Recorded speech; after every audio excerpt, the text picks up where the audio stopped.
আমরা ভগবদ গীতার ৩১ নম্বর শ্লোক থেকে শুরু করছি। আজকে হচ্ছে ৪ মার্চ ২০২২।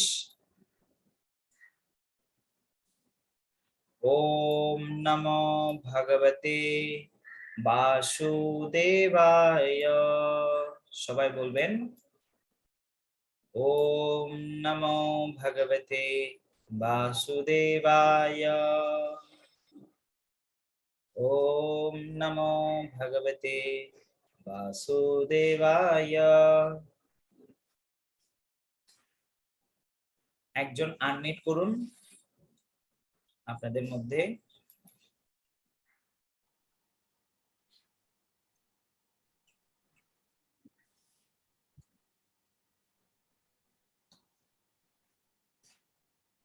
যে কোনো একজন আনমিউট করুন। প্রভু আমি করেছি। ওকে। স্বধর্মম অপি চ অবেক্ষন্না।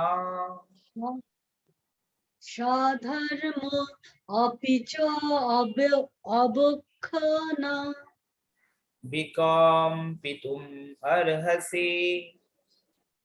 বিকম্পতি অহংসে ধর্মাৎ হি যুদ্ধাৎ শ্রেয় অন্যাৎ। প্রভু এত তাড়াতাড়ি করলে আমি পারবো না, দুইটা দুইটা করে বল। আরেকটু শর্ট করে বলবো। আচ্ছা। হ্যাঁ। ধর্মাৎ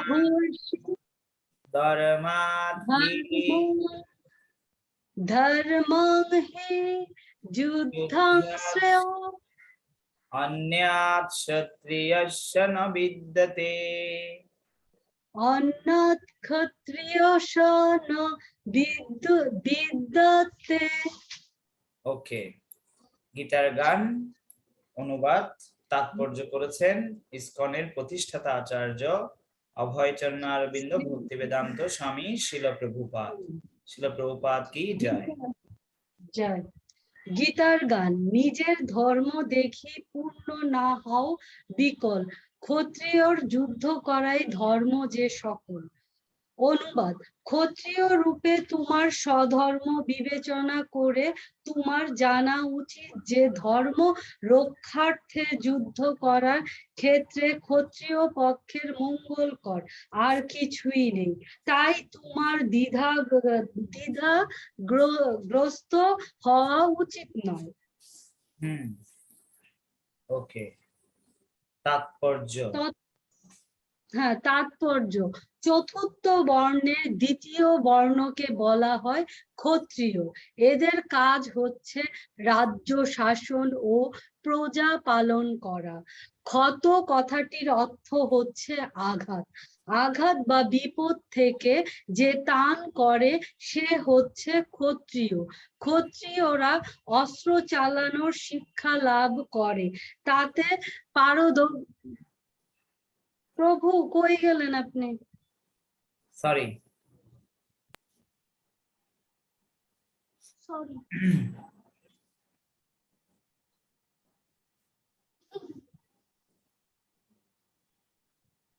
আমি কি বই দেখে বলবো?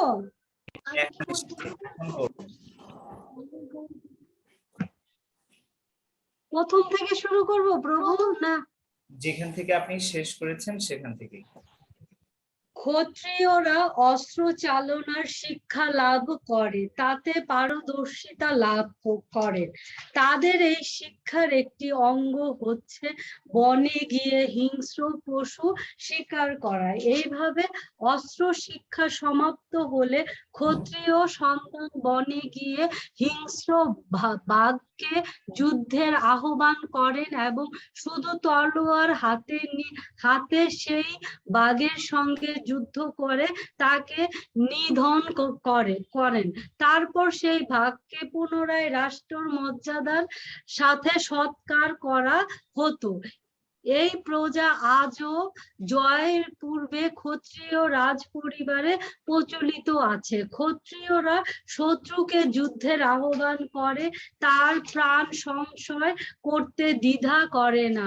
রাজ্য শাসন ও প্রজা পালনের জন্য এই প্রথার প্রয়োজন অপরিহার্য। তাই ক্ষত্রিয়রা সরাসরি ভাবে সন্ন্যাস গ্রহণ করতে পারে না। রাজনীতির ক্ষেত্রে অহিংসার পথ অবলম্বন করা কূটনীতি হতে পারে, কিন্তু কখনোই নীতিগত পন্থা নয়। নীতি শাস্ত্রে আছে, আমি প্রভু পড়ছি, এটা তো সংস্কৃত, আমি আহ পড়ছি, বে আহ আমি আহ পড়ছি, বেশু। আমি পড়ছি। অহবেশু মিথো অনন্যম জিগম সন্ত মহিক্ষিত युद्धमाना परम सत्य सर्गम यन्त परान्मुखा यज्ञेषु पशवो ब्रह्मन् अन्नन्ते सततं द्विजये संस्कृता किल मन्त्रिश्च ते अपि सर्गं वाप्नुवन्। আপনি বাংলা অনুবাদ করুন। কোন রাজা অথবা ক্ষত্রিয় যখন যুদ্ধক্ষেত্রে ঈর্ষণীয় শত্রুর সঙ্গে সংগ্রামে রত হন, মৃত্যুর পরে তিনি স্বর্গ লাভে গমন করে, তেমনি ব্রাহ্মণ যজ্ঞের পশু বলি দিয়ে স্বর্গ লাভ করেন। তাই যুদ্ধক্ষেত্রে শত্রুকে হত্যা করা এবং যজ্ঞের পশু বলি দেওয়াকে হিংসাত্মক কার্যর বলে গ্রহণ করা হয় না, কারণ এই ধর্ম অনুষ্ঠানের ফলে সকলেই লাভবান হয়। যজ্ঞর উৎসর্গকৃত পশুর জৈব নিবর্তনের মাধ্যমে ধীরে ধীরে উন্নত থেকে উন্নতর জীব দেহ ধারণ না করে সরাসরি ভাবে মনুষ্য শরীর প্রাপ্ত হয় এবং সেই যজ্ঞের ফলে দেবতারা তুষ্ট হয়, মত্তবাসীদের দৈনার্য দান করে। সুতরাং ধর্মচরণের ফলে এইভাবেই সকলে লাভবান হয়। স্বধর্ম দুই রকম, জড় বন্ধ মুক্ত না হওয়া পর্যন্ত জীবকে শাস্ত্রের বিধান অনুযায়ী বা তার দেহ ধর্ম পালন করতে হয় এবং তার ফলে সে জড় বন্ধ থেকে মুক্ত হয়। মুক্ত অবস্থায় জীবিত তার অপ্রাকৃতিক স্বরূপ অধিষ্ঠিত থাকে, তখন তার আর দেহত্ব বুদ্ধি থাকে না। তাই তখন তাকে জড় জাগতিক অথবা দেহগত আচার অনুষ্ঠান করতে হয় না। শাস্ত্রের বিধান অনুযায়ী বন্ধ অবস্থা দেহত্ব বুদ্ধি। বদ্ধ অবস্থায়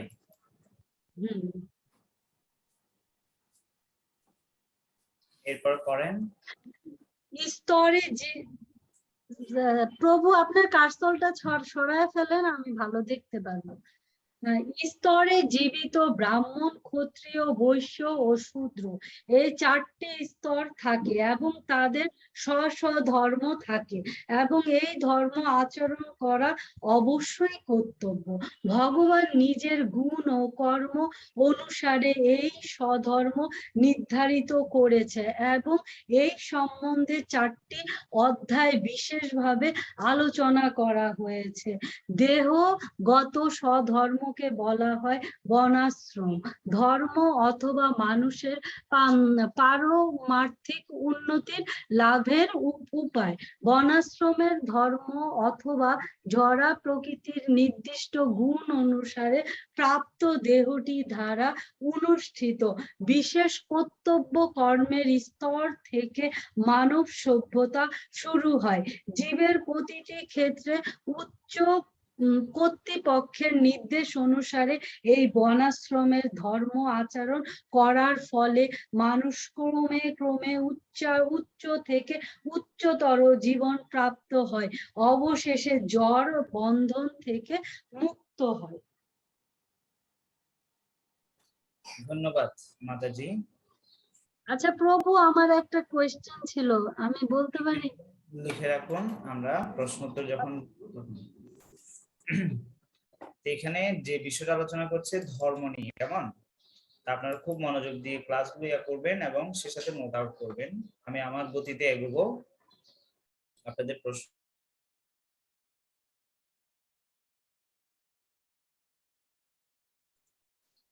তা আপনারা খুব মনোযোগ দিয়ে দেখবেন। ধর্ম মানে যা পরিত্যাগ করা যায় না। আর হচ্ছে অথবা যেটি সব সময় সঙ্গে থাকে, যেমন জল থেকে তরলতা পৃথক করা যায় না, লবণ থেকে খারত্ব বা লবণাক্ততা পৃথক করা যায় না, আগুন থেকে তাপ ও আলো পৃথক করা যায় না। এখন আপনার চারপাশের জগতের দিকে তাকান, সেটি কি যেটা জীবাত্মা থেকে পৃথক করা যায় না? আমাদের মনুষ্যদের, আপনাদের কাছে প্রশ্ন করছি, এটা আমি ক্লাসের শেষে আপনাদের কাছ থেকে জিজ্ঞাসা করব যে আমাদের প্রত্যেকের কাছ থেকে কোন জিনিসটা আলাদা করা যায় না, যেটা এই দ্রব্যগুলো থেকে আলাদা করা যায় না, সেটা হচ্ছে কি, মানুষের থেকে দুইটা জিনিস আলাদা করা যায় না কখনো। একটা হচ্ছে সেবা, সে কারো না কারোর সেবা করবে, আর দ্বিতীয়টা হচ্ছে কাউকে না কাউকে ভালোবাসতে হবে। যেমন দেখুন, প্রতিটি জীবাত্মায় কারো না কারো সেবা করছে, কিন্তু এই জগতে যত সেবাই করুন না কেন, মহাত্মা গান্ধীর মতো দেশের সেবা কেই বা করতে পারে, কিন্তু তিনি ওনার মানুষের দ্বারাই গুলিবিদ্ধ হয়ে মৃত্যুবরণ করেছে। এই জগতে আমাদের যত সেবাই আমরা যার করি না কেন, সন্তানের হোক, দেশের জন্য হোক, দশের জন্য হোক, কিন্তু সেটা মৃত্যুর পরে শেষ হয়ে যাবে। প্রতিটি জীবাত্মা কাউকে না কাউকে ভালোবাসে, সন্তান পিতাকে, দাদু নাতিকে, পিতামাতা সন্তানকে, বন্ধুরা বন্ধুকে, এমনকি সেটা পশুদের মধ্যেও দেখা যায়। কিন্তু এই সমস্ত জগতের ভালোবাসা এবং সেবা ক্ষণস্থায়ী, কিছু বছরের জন্য। কিন্তু জীবের ধর্ম হচ্ছে ভগবানকে ভালোবাসা এবং সেবা করা। এই জগতে যখন বেতন বন্ধ হয়ে যায়, তখন কোম্পানির প্রতি আমাদের সেবা বন্ধ হয়ে যায়। যদিও আমরা হয়তো ভগবানের আত্মীয়, বন্ধু, পিতামাতাকে ভালোবেসে যেতে চাই, মৃত্যু আমাদের সম্পর্ক ছিন্ন করে দেবে এবং আরেকটি পরিস্থিতিতে নিয়ে যাবে, আমরা যতই চেষ্টা করি না কেন। কিন্তু ভগবান যেহেতু নিত্য, ভগবানকে যদি আমরা সেবা করি, ভগবানকে ভালোবাসি, তাহলে আমাদের সেই প্রেম এবং সেবা বা ভালোবাসা সেটা কখনো নষ্ট হবে না। তো সেটাকে বলা হচ্ছে সনাতন ধর্ম, যেটা কখনো নষ্ট হয় না। এরপরে মানুষ যেমন তার পিতামাতা, আত্মীয় স্বজনের স্মৃতি ভুলে যাওয়ার ফলে দুঃখ ভোগ করে, ঠিক একইভাবে আমরাও ভগবানের প্রতি আমাদের ভালোবাসা অর্পণ করছি না এবং সেবা তেমন করছি না। যদি 24 ঘন্টা হিসেব করে দেখি, তাহলে ভগবানের জন্য আমরা কত সময় ব্যয় করি, সেটা যদি ক্যালকুলেশন মিলিয়ে দেখি, তাহলে সেটা খুবই নগণ্য সময়। এই জগতের ক্ষণস্থায়ী এবং মিথ্যা সম্পর্ক সময়ের সাথে কি হয়ে যায়, শেষ হয়ে যায়। যেমন ধরুন, স্ত্রী কেন্দ্রিক সম্পর্ক, পরিবার কেন্দ্রিক, অর্থ কেন্দ্রিক, তারপর কাজ কেন্দ্রিক, অবস্থান কেন্দ্রিক, আনন্দ কেন্দ্রিক, বন্ধু শত্রু কেন্দ্রিক, ইত্যাদি ইত্যাদি ভাবে আমাদের এই জগতে বিভিন্ন সম্পর্ক। কিন্তু এগুলো আজীবন থাকবে আমাদের এই সম্পর্ক? চাইলেও আমরা পারবো না থাকতে। তো সেজন্য বলা হচ্ছে, আমরা যতই থাকার চেষ্টা করি না কেন, ভগবানকে বাদ দিয়ে এই জগতে সুখে থাকতে, কিন্তু সেটা কখনো সম্ভবপর হবে না।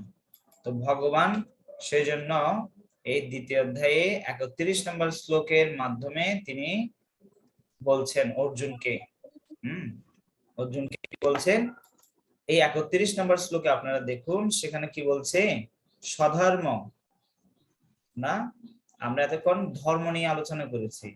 এখন এই শ্লোকের তাৎপর্যে ভগবান এই 31 থেকে 36 নম্বর শ্লোকে ভগবান অর্জুনকে বলছে, তুমি এনজয়মেন্ট চাও, সুখ চাও, স্বর্গ লাভ করতে চাও? ভীষ্ম, দ্রোণ হত হোক না কেন, তুমি হত হলেও স্বর্গ লাভ করবে। ওরাও যদি মৃত্যুবরণ করে, ওরাও স্বর্গে যাবে, আর তুমিও যদি মৃত্যুবরণ করো, তাহলে তুমিও স্বর্গ যাবে। তাহলে উইন উইন ফর্মুলা।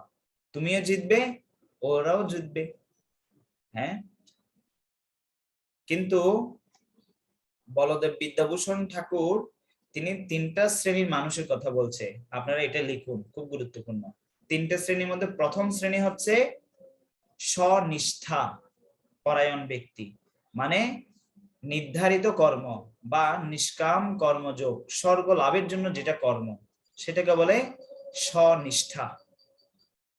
দ্বিতীয় হচ্ছে পরনিষ্ঠিতা, মানে নির্ধারিত কর্ম করে দৃষ্টান্ত স্থাপনের জন্য নির্ধারিত কর্ম ওনারা করেন। আপনারা কেউ আনমিট করবেন না, কেমন? মনোযোগ দিয়ে ক্লাসে অ্যাটেন্ড করুন। আপনাদের সবার ভিডিওগুলো অন করুন যাতে আমি দেখতে পাই যে আপনারা মনোযোগের সহিত শ্রবণ করুন।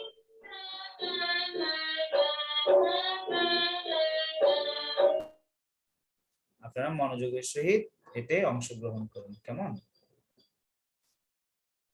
তা আমরা দুইটা জিনিস বললাম, আর যদি আপনারা একটু এদিক সেদিক করেন তাহলে আমার কনসেন্ট্রেশন নড়ে যাবে এবং ভগবদ্গীতা আলোচনার মন হয়ে যেতে পারে, সবারই ডিস্টার্ব হতে পারে। আমি সবাইকে রিকোয়েস্ট করব আপনারা মনোযোগ দিয়ে শ্রবণ করুন, কেমন? এখানে 2 নাম্বার পরনিষ্ঠিতা, মানে নির্ধারিত কর্ম করে দৃষ্টান্ত স্থাপনের জন্য নির্ধারিত কর্ম করেন, সেই সাথে ভক্তিও করে। ওনার পরিবারের যদি যা যা দায়িত্ব আছে সেটাও তিনি করেন এবং সে সাথে ভগবানের ভক্তিও করেন। এটা হচ্ছে পরনিষ্ঠিতা, সেকেন্ড ক্যাটাগরি। থার্ড ক্যাটাগরি হচ্ছে নিরপেক্ষ। নিরপেক্ষ সেটার মানে কি? সম্পূর্ণরূপে শুদ্ধ ভাবে জীবন যাপন করেন। তিনি নিজের জন্য কিছু করেন না, তিনি ভগবানের সন্তোষ বিধানের জন্য সবকিছুই করেন। ঠিক আছে? তো শিল প্রভুপাদ এই ভগবত গীতার তাৎপর্য বলছে স্বধর্ম মানে 2 প্রকার, একটা হচ্ছে আত্মার ধর্ম আর একটা হচ্ছে দেহের ধর্ম। আর স্বধর্ম ক্রমপন্থা, এটা একটা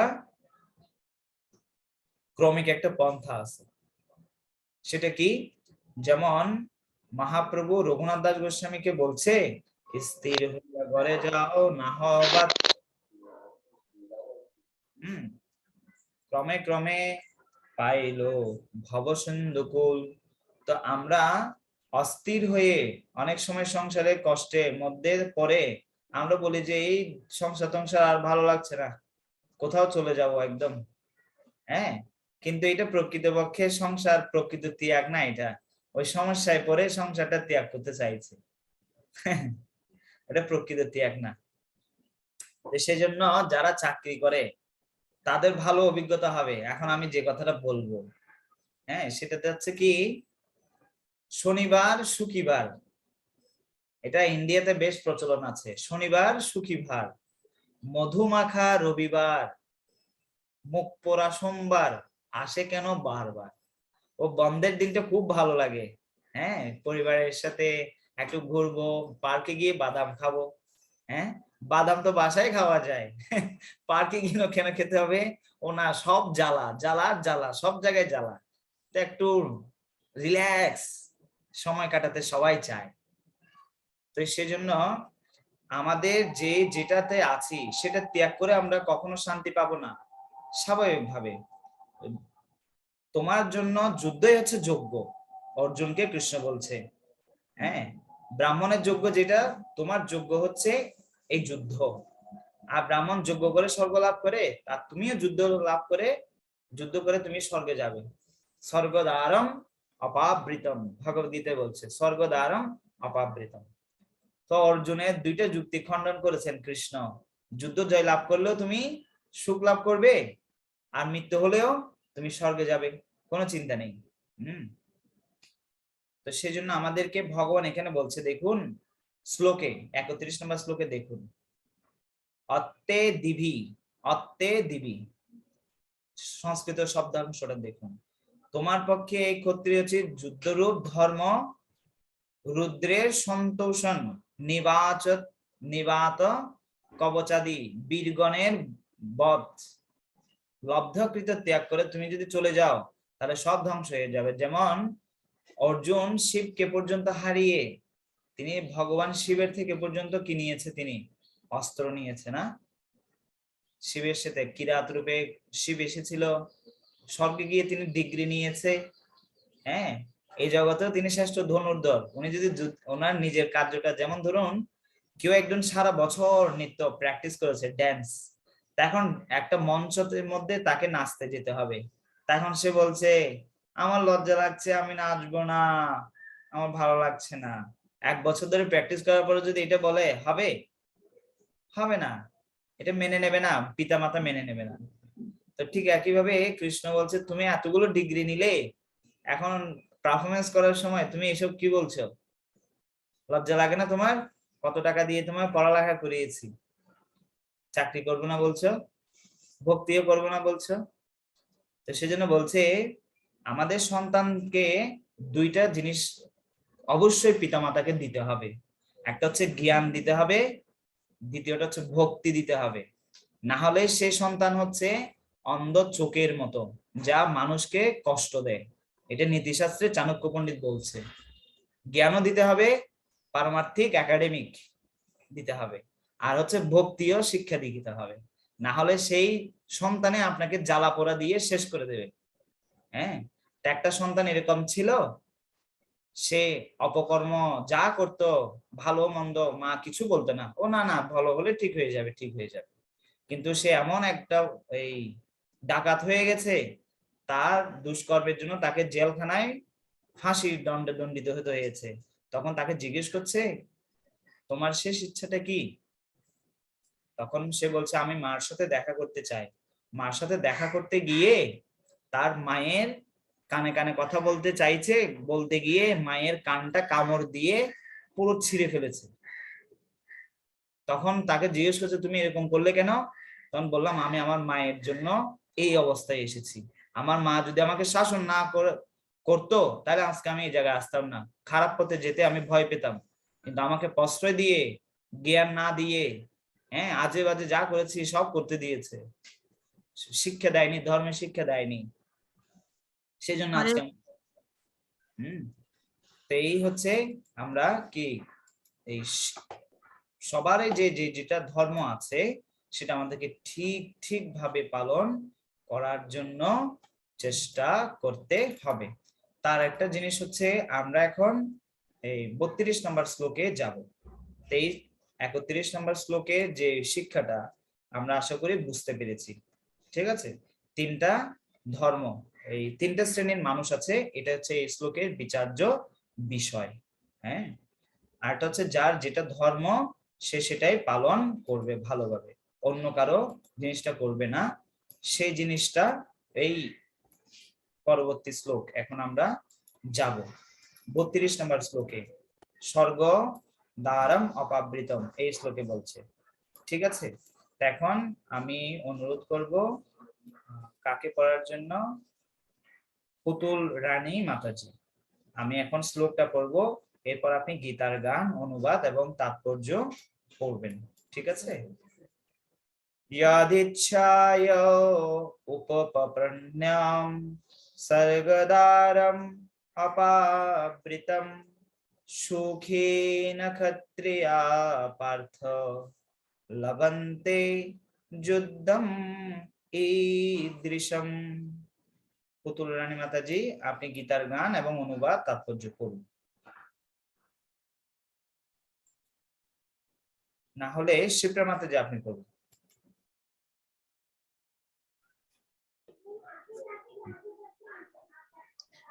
অনায়াসে গীতার গান।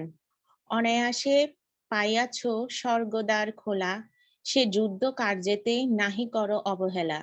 ভাগ্যবান বীর সেই হেন যুদ্ধ পায়, যুদ্ধ করি যজ্ঞ ফল ক্ষত্রিয় লভয়। অনুবাদ: হে পার্থ, স্বর্গদ্বার উন্মোচনকারী এই প্রকার ধর্মযুদ্ধে অংশগ্রহণ করার সুযোগ না চাইতেই যেসব ক্ষত্রিয়ের কাছে আসে তারা সুখী নন, তারা সুখী হন। তাৎপর্য: অর্জুন যখন বলেছিলেন এই যুদ্ধে কোনো লাভ নেই, এই পাপের ফলে আমাকে অনন্তকাল ধরে নরক যন্ত্রণা ভোগ করতে হবে, তখন সমস্ত জগতের পরম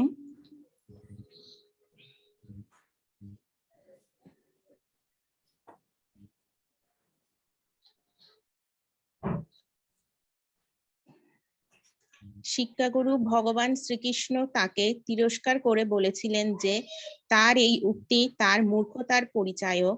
তার স্বধর্ম ক্ষত্রিয় ধর্ম ত্যাগ করে অহিংস নীতি অবলম্বন করা তার পক্ষে অনুচিত। যুদ্ধক্ষেত্রে ক্ষত্রিয় যদি অহিংস নীতি অবলম্বন করে তবে তাকে একটি মস্ত বড় মূর্খ ছাড়া আর কিছুই বলা যায় না। পরাশর স্মৃতিতে ব্যাসদেবের পিতা পরাশর মুনি বর্ণনা করেছেন, ক্ষত্রিয় হি প্রজা রক্ষণ শস্ত্রপাণি প্রদণ্ডয়ন নির্জিতা পর সৈন্যাদি ক্ষিতিং ধর্মেণ পালয়েত। এখানে সব সংস্কৃত উচ্চারণ করার ক্ষেত্রে কসমলককে শ উচ্চারণ হবে, আর বিসর্গকে হ উচ্চারণ হবে, আর অনুষ্কারটাকে ম উচ্চারণ হবে। ওকে ওকে প্রভু। ওকে, অনুবাদ করুন। সব রকম দুঃখ দুর্দশা থেকে রক্ষা করে প্রজা পালন করাই হচ্ছে ক্ষত্রিয়ের ধর্ম, এবং সেই কারণে নিয়ম শৃঙ্খলা বজায় রাখবার জন্য তাকে অস্ত্র ধারণ পূর্বক দণ্ডদান করতে হবে। তাই তাকে বিরোধী ভাবাপন্ন রাজার সৈন্যদের বলপূর্বক পরাজিত করতে হয়, এবং এভাবেই ধর্মের দ্বারা তার পৃথিবী পালন করা উচিত।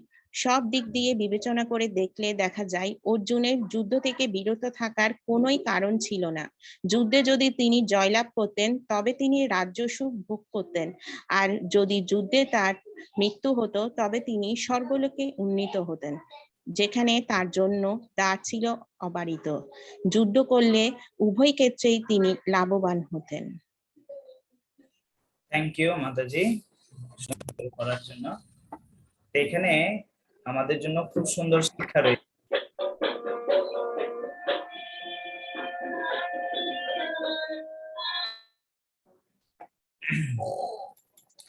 এখানে এই শ্লোকটাতে 32 নম্বর শ্লোকে কি বলছে, এখানে আমাদের জন্য খুব সুন্দর শিক্ষা রয়েছে। সেটা হচ্ছে 31 নম্বর শ্লোকে যুদ্ধ করলেও স্বর্গপ্রাপ্তি, না করলে ওনার কি ক্ষতি হবে সেটা নিয়ে বর্ণনা করেছে। আর এখন এই 32 নম্বর শ্লোকে কি বলছে, 32 নম্বর শ্লোকে বলছে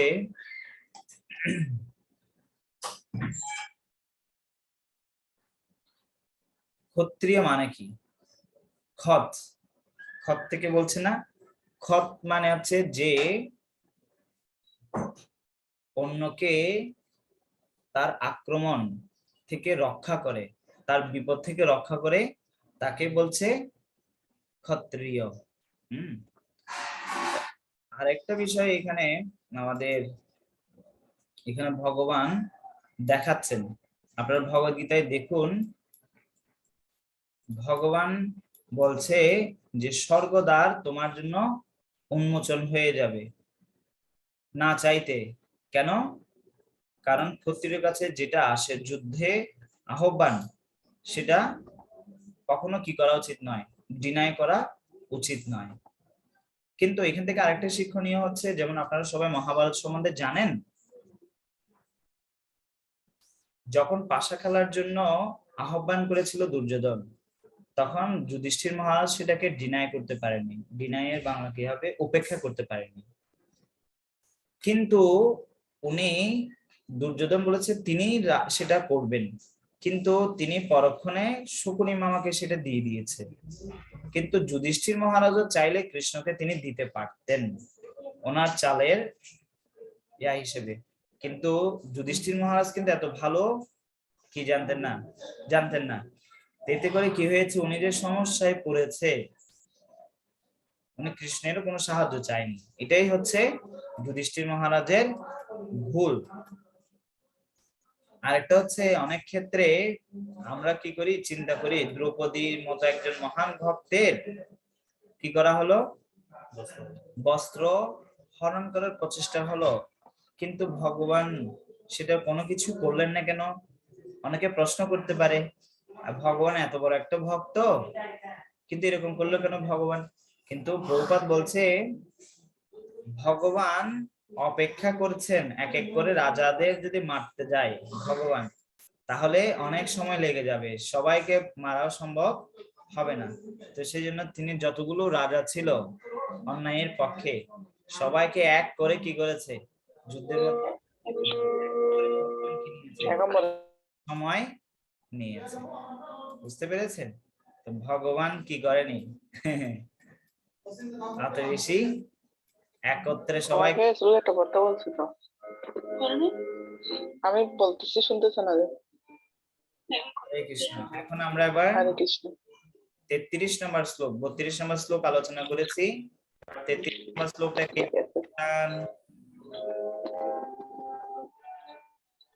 হ্যাঁ, পুতুল রানী মাতাজি আপনি পড়ুন। শ্লোকটা পড়ি। আমি শ্লোকটা পড়ছি, আপনি গীতার গান অনুবাদ তাৎপর্য করবেন। আচ্ছা, হরে কৃষ্ণ।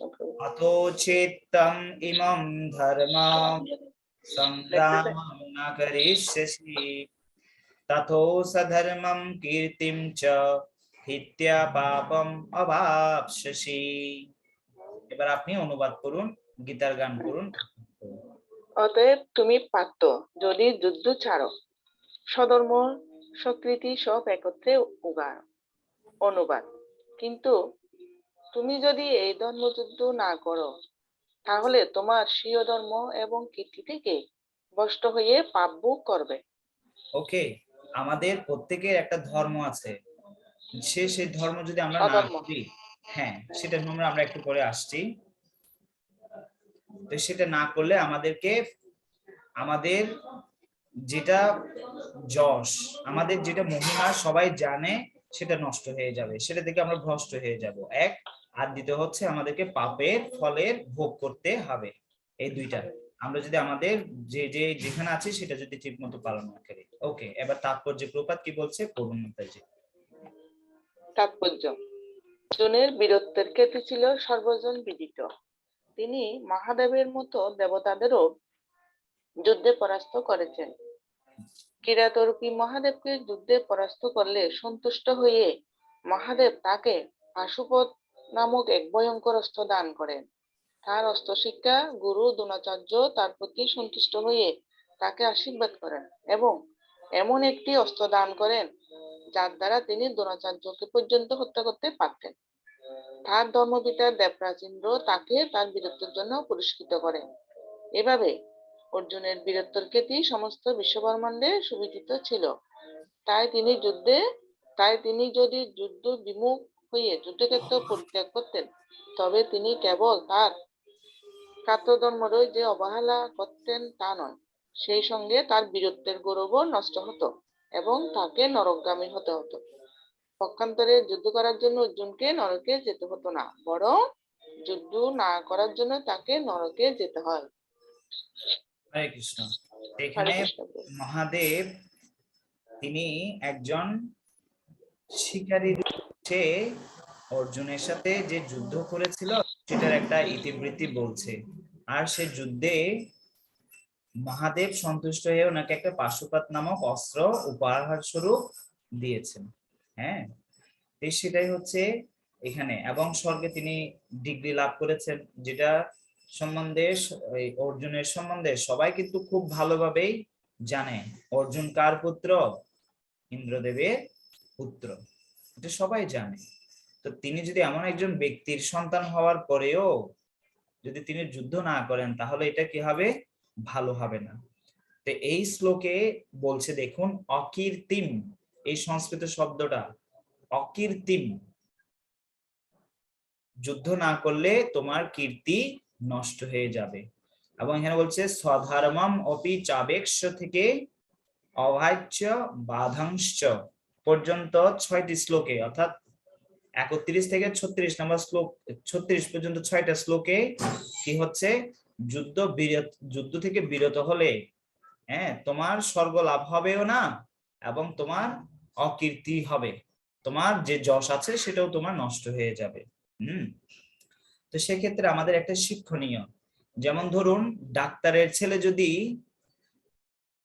নেশাগ্রস্ত হয়, বিপথে যায়, শিক্ষা অর্জন না করে, তাহলে সেটা সন্তানের জন্য যেমন মানহানিকর, ঠিক সেরকম আমাদের সন্তানদের,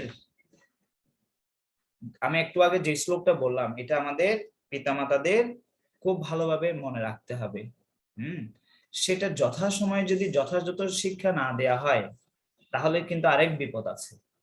সে সম্বন্ধে একটা উদাহরণ হচ্ছে, যখন কাঁচা বাস থাকে না তখন সেটাকে কি করা যায়, যেমন ইচ্ছে আপনি বাঁকাতে পারবেন না, কিন্তু সেটি বাসটা যদি পেকে যায় সেটা বাঁকাতে গেলে ভেঙে যাবে। তো পরবর্তীতে চাইলেও আপনি আপনার সন্তানকে, আপনার স্বামীকে, আপনার পরিবারের অন্যান্য সদস্যদেরকে যদি যথাযথ সময়ে না দেন তাহলে সেটা আর ঠিক করা যাবে না। যে কথা আমি একটু আগেই একটা চরিত্র বললাম। এরপরে এখানে আমরা আবার 34 নম্বর শ্লোকে যাব।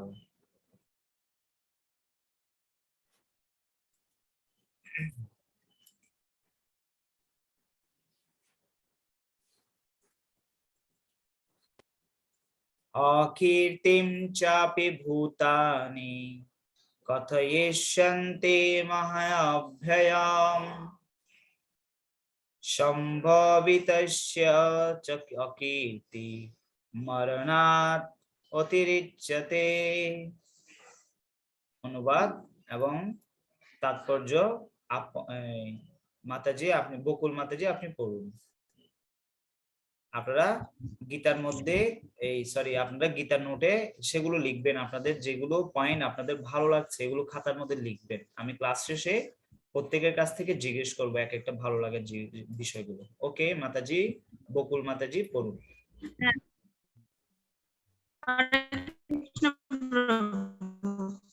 আপনার এখানে তো নেটের অবস্থা, সমস্ত লোক তোমার প্রীতিহীনতার কথা বলবে এবং যে কোন মান মৃত্যু অপেক্ষা অধিকতর। আপনার এখানে শুনতে মনে হয় পাচ্ছেন না প্রভু? নেটওয়ার্ক ভালো নয় মাতাজি, আমি অন্য একজনের কাছে যাচ্ছি, আপনি শ্রবণ করুন, ঠিক আছে? হরে কৃষ্ণ প্রভু। হ্যাঁ বলুন তো দেখি, তাহলে এখন পড়ুন তো তাৎপর্য। মুন্নি মাতাজি।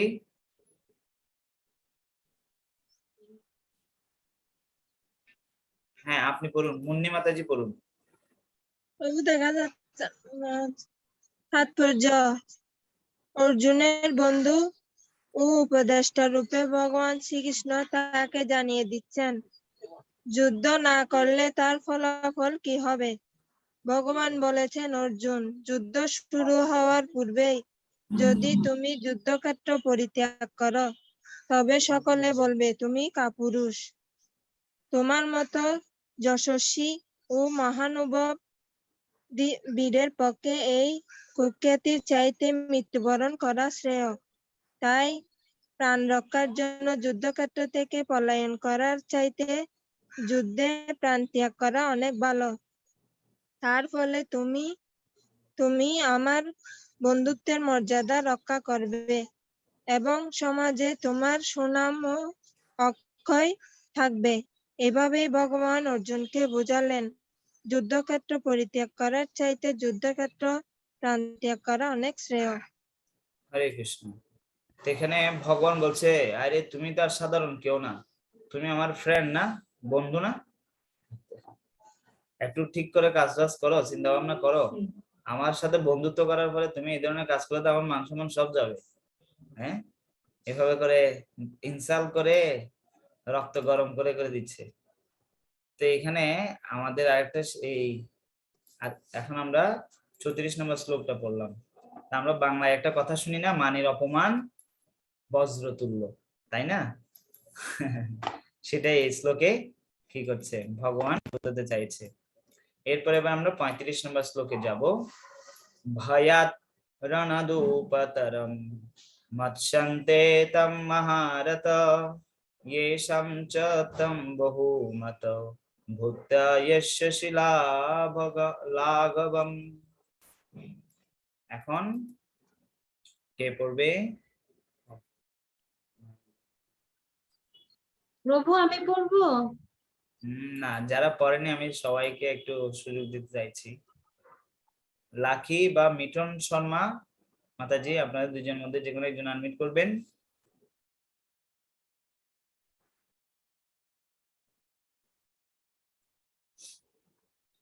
উদয়ন প্রভু পারেন। উদয়ন প্রভু। হ্যাঁ প্রভু, হরে কৃষ্ণ। হ্যাঁ, গীতার গান থেকে গীতার গীতা গীতার গান।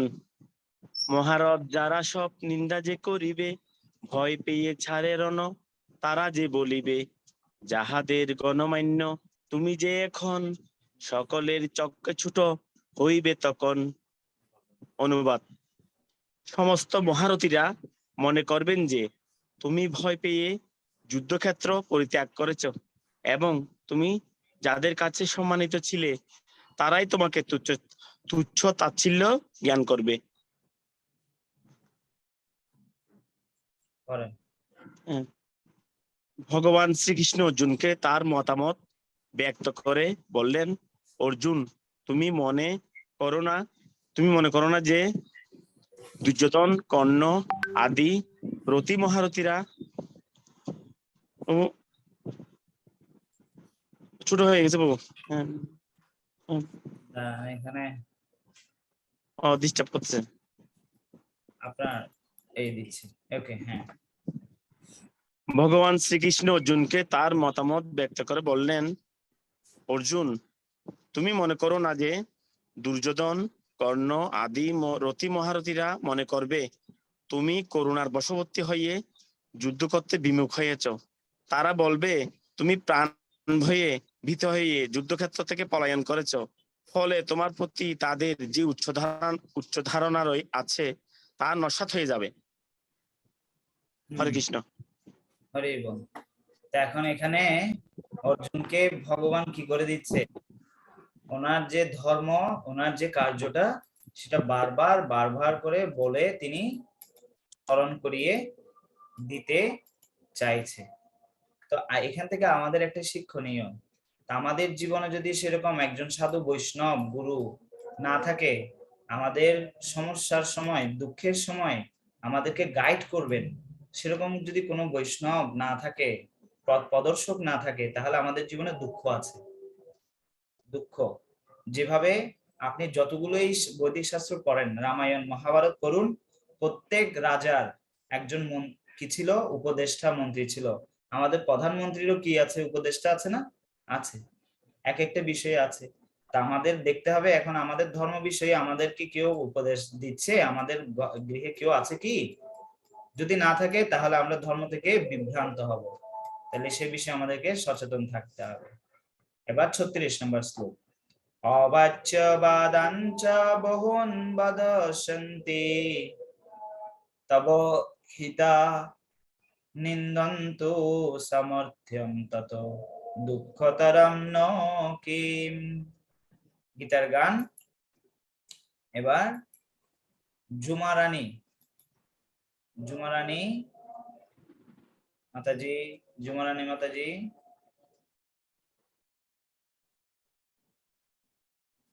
হ্যাঁ, পড়েন আপনি, তাৎপর্য অনুবাদ গীতার গান পড়েন।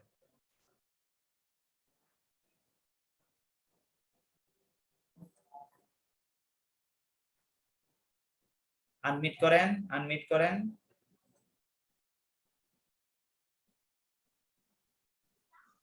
হ্যাঁ, করেন।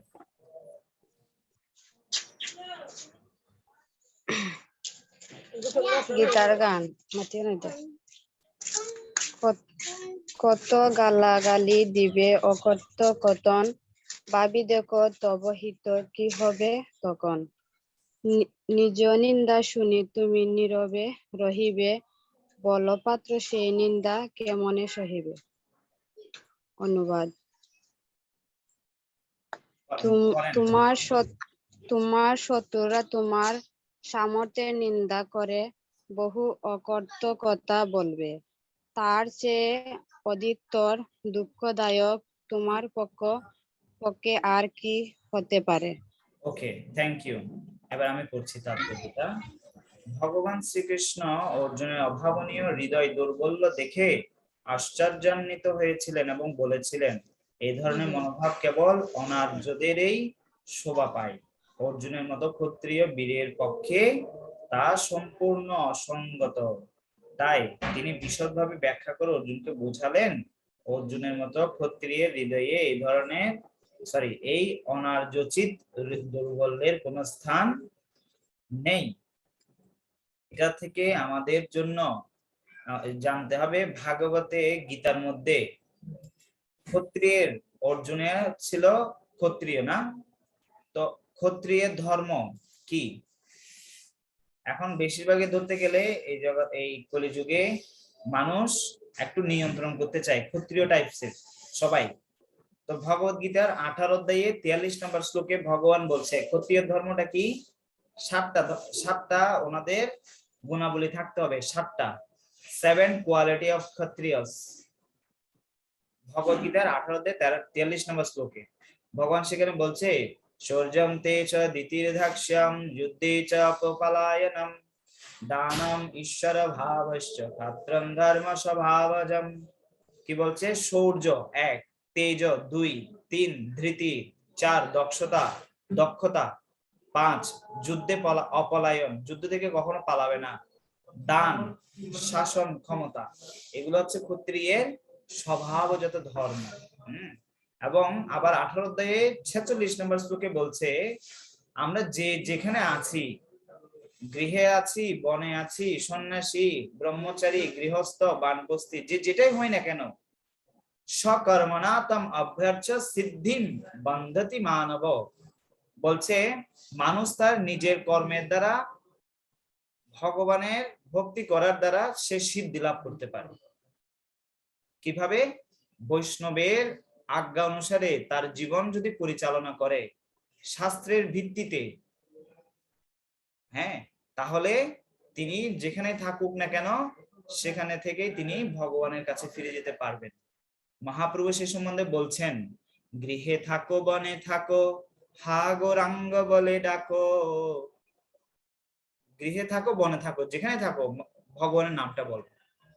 হ্যাঁ, এই তারপর 18 অধ্যায়ের 47 নম্বর শ্লোকে আবার বলছে শ্রেয়ান স্বধর্ম বিগুণ পরধর্মাৎ স্বধর্মিষ্ঠিতাৎ। স্বভাব নিয়তম কর্ম কুর্বান নাপনোতি কিলবিষম। কি বলছে? উত্তম রূপে অনুষ্ঠিত পরধর্ম অপেক্ষা অসম্যক রূপে যদি অনুষ্ঠিত স্বধর্ম শ্রেয়। মানে একদম আপনি নিজের ধর্মটা না করে, নিজের যেটা কাজ এটা না করে যদি পরের কাজটা যদি আপনি ভালো করে করেনও কোনো লাভ নেই। মানুষ স্বধর্ম বিহিত কর্ম করে কোনো পাপ প্রাপ্ত হয় না। নিজের কাজ ধর্ম অনুসারে, শাস্ত্র অনুসারে যদি কেউ করে তাহলে তার কোনো পাপ হয় না। আর ভাগবতের 7ম স্কন্ধে 11 অধ্যায়ে 22 নম্বর শ্লোকে প্রহ্লাদ মহারাজ শিক্ষায় 10টা লক্ষণ বলছে ক্ষত্রিয়ের। প্রথম হচ্ছে যুগে পরাক্রম, যুদ্ধে পরাক্রমী হবে। 2 নম্বর হচ্ছে অন্যের দ্বারা পরাভূত না হওয়া, ধৈর্য ধারণ 3 নম্বর। 4 নম্বর হচ্ছে অনেক তেজশালী হবে। 5 নম্বর হচ্ছে অনেক দানী হবে। দুর্যোধন, কর্ণ ওরা কিন্তু অনেক দানী ছিল। 6 নম্বর দৈহিক আবশ্যকতার দ্বারা বিচলিত না হওয়া 6 নম্বর। 7 নম্বর হচ্ছে ক্ষমাশীলতা, তারা ক্ষমা করতে পারদক্ষ হবে, ক্ষমাশীল হবেন। আর 8 নম্বর ব্রাহ্মণ পরায়ণতা। হ্যাঁ, যেমন দেখবেন বলা হচ্ছে রাজাদেরকেও বলা হয় মহারাজ, অনেক ক্ষেত্রে ওনাদেরকে বলা হয় একটা খুব সুন্দর শব্দ আছে, ওনাদেরকে বলা হয়, ওনাদেরকে দেবর্ষি, দেবতা, ওনারা কি বলে এটাকে, শব্দটা আমার ঠিক মনে পড়ছে না, বাইরে ফেলে দাও, বাইরে ফেলে দাও, বাইরে ফেলে দাও, বাইরে ফেলে দাও। যারা কি বলে একটা খুব সুন্দর শব্দ আমি সে স্মরণ করতে পারছি না, মানে এটার বাংলাটা হচ্ছে এরকম, মানে যদি ওনারা রাজা, আচ্ছা হ্যাঁ মনে পড়লো, ভগবানের কৃপায় রাজর্ষি, ওরা রাজা হয়েও তারা এমন আচরণ করে, এমন জীবন যাপন করে ঋষির মতো। যেমন ভগবান রামচন্দ্র, তিনি রাজা কিন্তু তিনি রাজভেষ পরিত্যাগ করতে মুহূর্তের মধ্যে উনি কষ্ট স্বীকার, দুঃখ অনুভব করেনি, চলে গেছে। এই হচ্ছে ব্রাহ্মণ পরায়ণতা। তারপর হচ্ছে 9 নম্বর প্রসন্নতা, প্রসন্নতা, সবসময় তিনি প্রসন্ন থাকবেন। 10 নম্বর হচ্ছে সত্য ভাষণ, তিনি সবসময় সত্য কথা বলবেন। এই হচ্ছে 10টা লক্ষণ। তো আজকে আমরা ভগবত গীতা দ্বিতীয় অধ্যায় 31 থেকে 36 নম্বর শ্লোকে দেখলাম ভগবান অর্জুনকে কি করছেন, বিভিন্ন ভাবে বোঝাচ্ছেন যে তোমার লাভ এবং তোমার কি ক্ষতি, তুমি করলে কি লাভ, না করলে তোমার কি ক্ষতি। ঠিক আছে, আপনাদের কারো কোনো প্রশ্ন আছে আজকে যা আমরা আলোচনা করলাম তার থেকে? তো পুরুষোত্তম মহাপাপ, ভালো কিভাবে হবে? হ্যাঁ, তা আপনার প্রশ্ন হচ্ছে যজ্ঞে পশু বলি দিলে কি হবে, সেই পশুর ভালো হবে। আমার তো নিষেধই, তো ভালো হবে কিভাবে? হ্যাঁ, সেটাই এখন আবার দেখুন, আমি স্ক্রিনে দেখাচ্ছি। আপনি যে প্রশ্নটা করেছেন সেটা খুব সুন্দর প্রশ্ন। তো এখানে বলা হচ্ছে কোন রাজা ক্ষত্রিয় যুদ্ধের ক্ষেত্রে সংগ্রামে যখন রপ্ত হন তখন তিনি সেখানে অহিংসা নীতি পালন করলে তো যুদ্ধ হবে না, তাই না? কিন্তু সেই যুদ্ধে যারা মৃত্যু বরণ করবে তারা স্বর্গে গমন করে। ঠিক একইভাবে ব্রাহ্মণরা যখন যজ্ঞে পশু বলি দেয় তখন সেই পশুরা স্বর্গ লাভ করে। হ্যাঁ, তখন সেটা হিংসাত্মক বলে কার্য বলে গণনা করা হয় না। কিন্তু এটা কোন ক্ষেত্রে, এটা আমাদেরকে ভালো করে বিষয়টা বুঝতে হবে। তো পূর্বে বৈদিক যুগে পশু বলি অনুমোদিত ছিল, কিন্তু সে ধরনের ব্রাহ্মণেরা যারা মন্ত্র মাধ্যমে পশুদেরকে মনুষ্য জীবন দিতে পারত এবং তাদেরকে উন্নত লোকে প্রেরণ করতে পারার তাদের ক্ষমতা ছিল, কখনো পশু হত্যা করে তারা নিজেরা আহার করত না, যেটা বর্তমান সময়ে হচ্ছে। হ্যাঁ, তো সেই পশুরা যদি উন্নত জীবন লাভ হয় তাহলে সেটা পশুদের জন্য ভালো হচ্ছে না খারাপ হচ্ছে? নিশ্চিত রূপে ভালো হচ্ছে। কেন? পশু জীবন ওনারা আমি এখন বুঝতে পারছি, আমি যখন পড়ছিলাম তখন আমি তো রিডিং করে গেছি, এতটা ক্যাচ করিনি। এখন বুঝতে পারছি ব্রাহ্মণ, সত্যিকারের যে ব্রাহ্মণের মন্ত্রগুলো যে পাঠ করতে পারে, সে যখন বলি দিবে এবং সে যখন এই মাংসটা খাবে না তখন সেই পশুটা স্বর্গে চলে যাবে। আমি এখন বুঝছি। হ্যাঁ, তো সেটা আমার এই তখনের সেখানে একটা নিয়ম ছিল, তখন সেটা তাদের উন্নতির জন্য করা হতো। আরেকটা বিষয় হচ্ছে ব্রাহ্মণেরা যে মন্ত্র ইত্যাদি শিক্ষা অর্জন করেছে সেটা তারা কতটুকু রপ্ত করেছে সেটা দেখার জন্য একটা গবেষণা পরীক্ষা করে দেখে। বর্তমান সময়ে যেমন দেখুন, কোন একটা যখন ঔষধ আবিষ্কার করে তখন সেটা কতটুকু কার্যকারিতা ক্ষমতা অর্জন করেছে সেটা দেখার জন্য যেমন কিছু পশু পাখিতে গবেষণা করে দেখা হয়, ঠিক তেমনি ওদেরকে পশুরাও এইভাবে মন্ত্রের মাধ্যমে তাদেরকে বলি দিত, কিন্তু এটা আহার করার জন্য নয়, বরং তাদের ক্ষতি হতো না, তারা মনুষ্য জীবন পেত, না হয়তো বা উন্নত জীবনে যেত। কিন্তু আমাদের সেই সংস্কৃতি এখন বিলুপ্তির পথে। সেটা এখন আমরা শাস্ত্র মানছি না, যেমন ইচ্ছে তেমন জীবন যাপন করছি, কিন্তু বুঝতে পারছি না যে আমাদের এই কর্মের ফলে আমরা কি না কষ্ট পাবো, সেটা এখন আমরা তোয়াক্কা করছি না। কিন্তু সেটা ধরুন আমাদেরকে বিশাল দণ্ড পেতে হবে নরকে গিয়ে, সেখানে আমার কোনো আত্মীয় স্বজন, কোনো টাকা পয়সা, কোনো ক্ষমতা সেখানে ভ্যালু নেই। সেখানে আমাকে নিদারুণ কষ্টের মধ্যে হাজার হাজার জীবন কষ্ট পেতে হবে। তো সেজন্য কর্ম করার আগে এই একটা কথা মনে রাখবেন, কর্ম করার আগে কর্মের ফলটা কি হবে সেটা ভেবে কর্ম করুন, তাহলে আপনি সেফ। আপনি যদি বুদ্ধিমান হয়ে থাকেন তাহলে সেই বিচারটা করবেন। কর্ম করলে কর্মের ফলটা কি হবে সেটা বিবেচনা করে কর্ম করুন। হরে কৃষ্ণ। আর কারো কোনো প্রশ্ন?